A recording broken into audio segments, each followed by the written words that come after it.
back to, the comment, the thicker the file, the quicker the denial.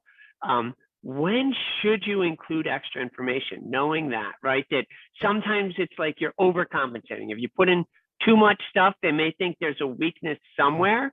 But what if you do have that special skill? Even if you're not applying to be a music major, when should you include a CD of you playing your instrument, or a portfolio if you're an artist? When should you include that? And how do you make sure that it's good enough for the schools? And if you could talk a little bit about at Cornell, what would happen if you did get an extra submission?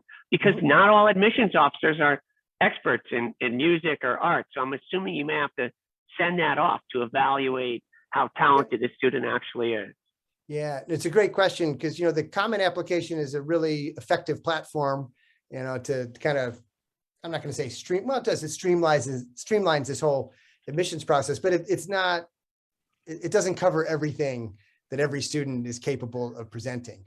Fortunately, in the Common Application, there's an additional information section, and it's not necessary to get into an Ivy League school to utilize that section. It truly is not, or any selective school or any college for that matter. But I will say that students that are thoughtful in how they present themselves in that, if they do choose to add some additional information, it can really add a lot of value to the application, because the activity section in the essay by design are limited. So there might be some things that you just run out of room to tell them, or there's a piece of artwork or a performance or a play that you were in or a speech that you gave. How do you convey that in just a text? And so providing a hyperlink to a YouTube video of your speech or of your performance, I always encourage students to do that. If they have that skill, why not put it in there? Let's give the admissions people the option, if they have the time, to look at it.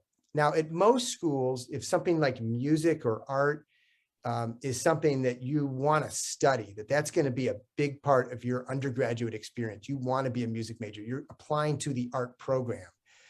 The role of the admissions officer in most of those cases, and this is how it worked at Cornell, I was not asked, and my committee was not asked to evaluate how good someone was at the violin. I played the violin a long, long time ago, but I couldn't tell you now. I mean, that was as a teenager, what's great. Any accomplished teenager, I'd listen to it and say, wow, that's great. But that's not enough to be able to say whether we should admit them. So in those cases, again, someone has indicated they want to study that.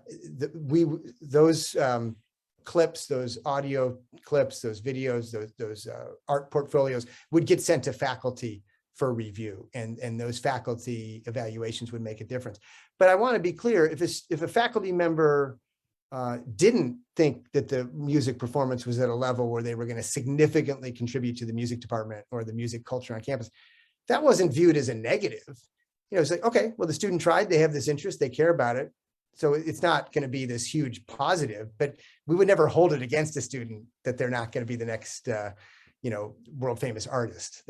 So I always tell students, if you have this ability and it's something you think you might want to study, it can never hurt to send in the information. But James, back to another point you said that I want to just quickly address.